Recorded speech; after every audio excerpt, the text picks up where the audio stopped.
Hey, what's up, guys? Just giving you all a little bit of an update. Today we're at John Andrew's farm. Y'all seen the video of John Andrew and Jeremy tilling up the ground last week or a couple weeks ago. This week we're actually doing the second part, which is putting some seed in the ground. We're seeding today. We re-tilled it, John Andrews, on the tractor right now. We're going from plot to plot.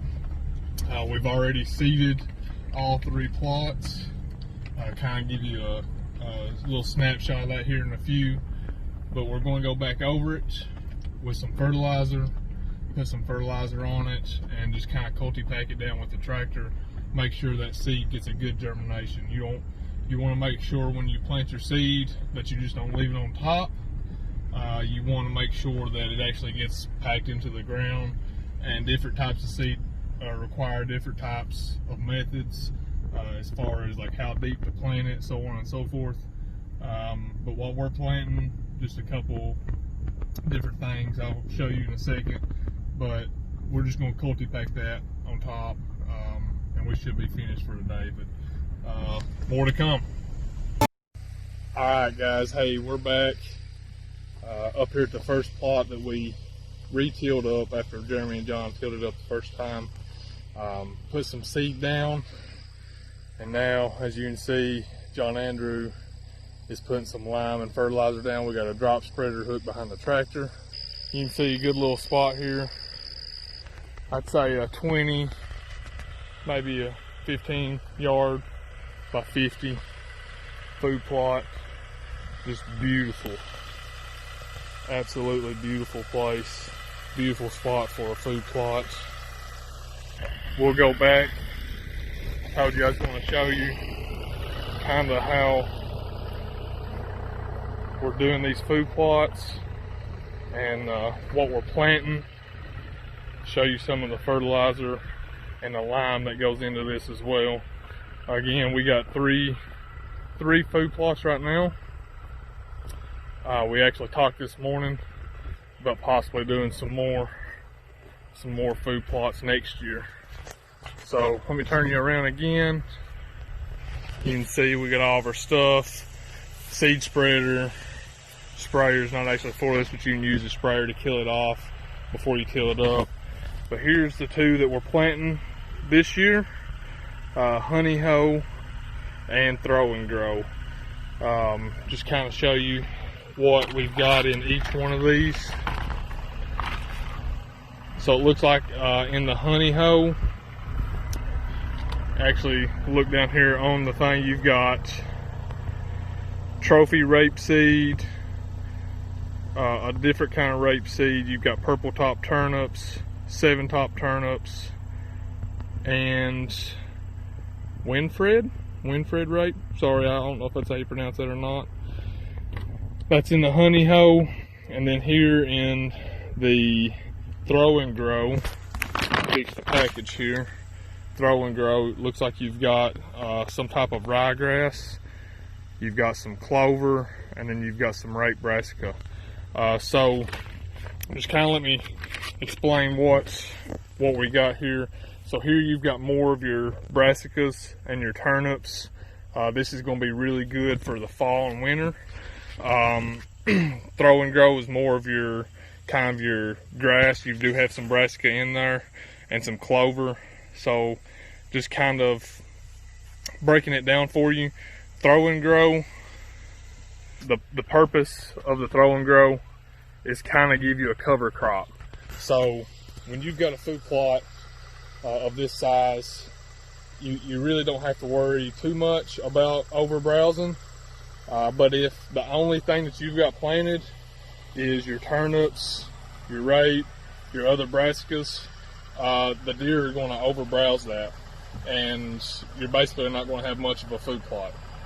So what the throw and grow does is it creates a cover crop, some of that rye, clover, that's going to come up really fast, and the deer are going to feed on it until the other stuff starts coming up, turnips and everything else comes up. Give it some time to grow. I'm going to adjust this up here a little bit. Well, see, you're on 4 right now.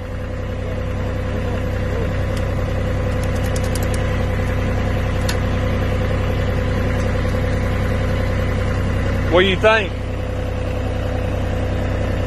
8? 8?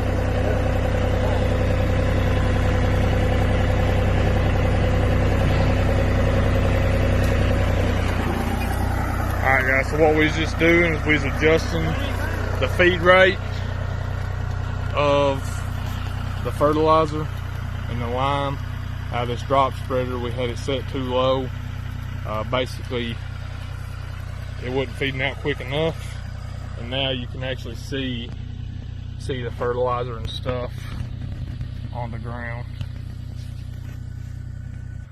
So getting back to what we was talking about, cover crops always good. Deer like to overbrowse. They overbrowse it, then they don't really realize then they're going to end up not having enough food for the fall and winter. So that's the seed we put into it. I'm going to show you our fertilizer. Got some triple 19, and what that means is always on any of your fertilizer you've got 3 numbers, and that always goes in this order. That's your nitrogen, phosphate, and potash. So anytime you see that, really the best thing you can do for a food plot is get a soil sample done. And you can do that. You can do your self-tests, the kits you can get at Tractor Supply, Lowe's, so on and so forth. Do a soil sample, test the soil for the pH level. That's the main thing. Get your pH level right. And depending on what that test comes back as, it'll determine how much fertilizer, what type of fertilizer, and how much lime you need to put into the ground.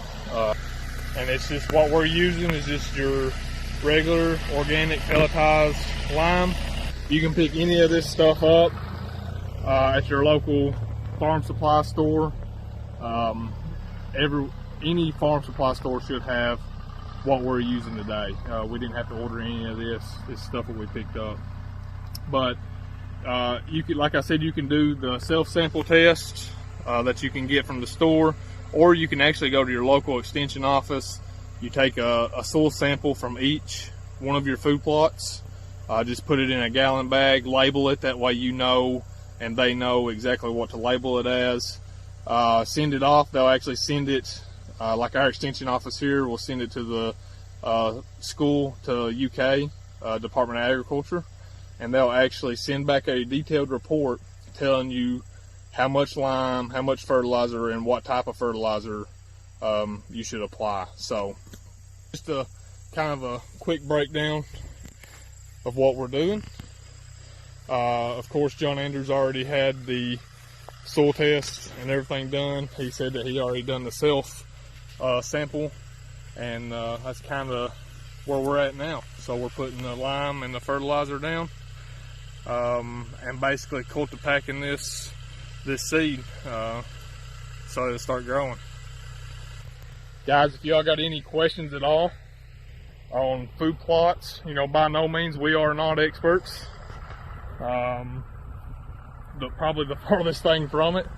But if you have any questions at all, drop a like, hit the comment, let us know what your questions are in the comments, and we'll try to get back to you as soon as possible. So, tell you what, guys, doing all this, you know, we put a lot of work in every year. This is the first year that, you know, we've kind of got together and helped John Andrew at his farm, and just, you know, take a second. I'm sure everybody feels the same way, but that man right there is one of the most selfless people that I know.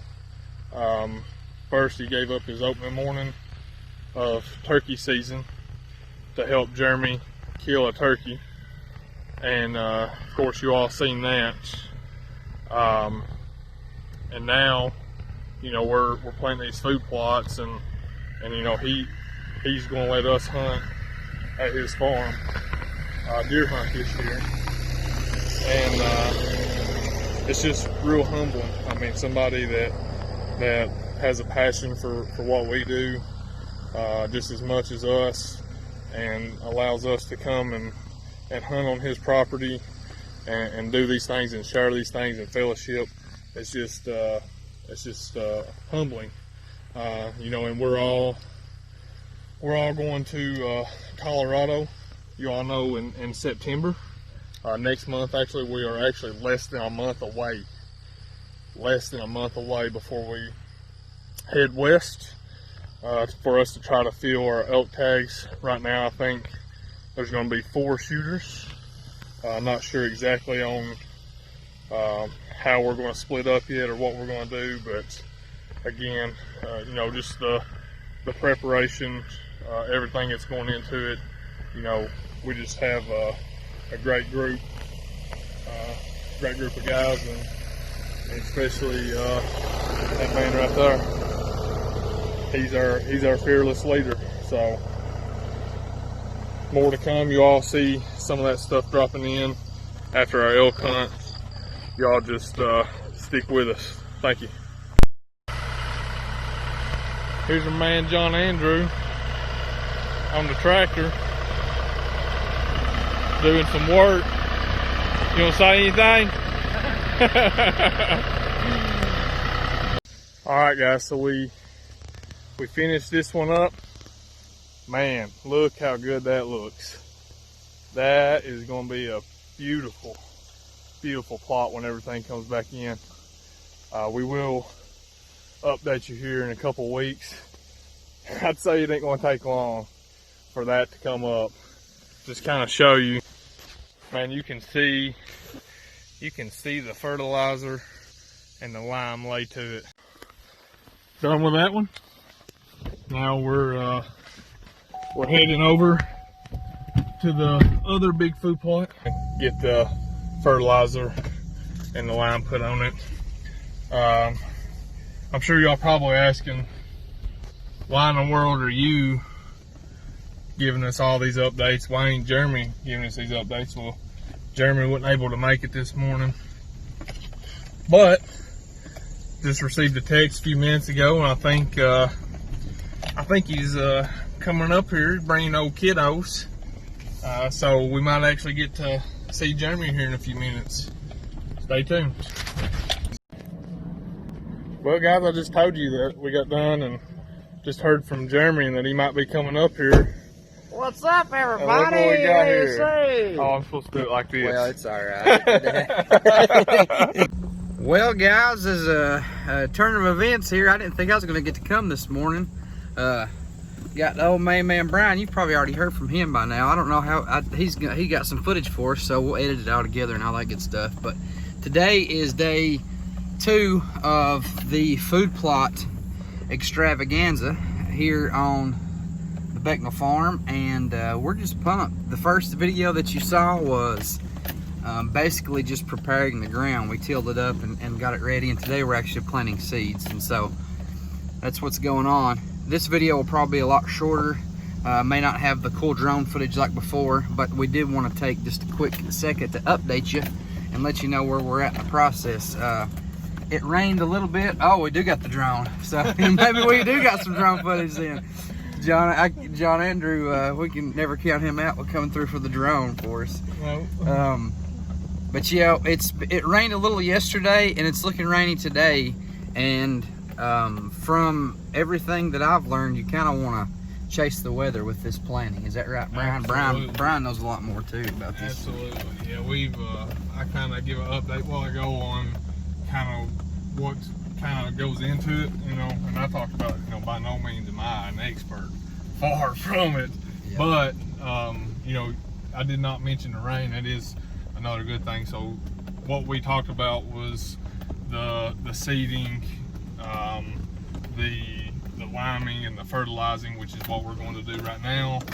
And then actually what John Andrew's doing with the tractor is culti-packing that with the tractor. We don't actually have a culti-packer, but it works the same, just using the tractor as we're putting the fertilizer on it. And what you want is that good seed to soil contact. Want a firm contact between the seed and the soil. You just don't want it laying on top. And then plus, after this rain comes, what you want is a good germination. of the seed, and that's what we're going to get. You know, with a good seed to soil contact, and then with this rain coming, we're going to should have a pretty good crop in the next couple of weeks. There you have it from Dr. Brian. Yeah. Dude, that's good, man. This is all new to me. So, but yeah, we're going to. Is this the last plot to do? No, we got 2 more. We got this one, and then the one out by the cabin to do. Perfect. So we've got a little more. We got a little more extra seed that we're going to put on, and then just the rest of the lime and fertilize. There you have it, guys. We'll update you as we go. Thanks for watching. Thanks for tuning in. Lots of cool stuff coming up this fall, from deer hunting to elk hunting, and yeah, we'll update you here in just a few minutes. So just like we talked, we do have a little bit of seed left over. We are down at our second plot, so we got Jeremy putting out the rest of the seed that we got, and then, well, I don't know where John Andrew went. He's over there somewhere. He's going to be putting the rest of the lime and fertilizer on it, so stick with us. What are you doing there, buddy? We're spreading seed balls!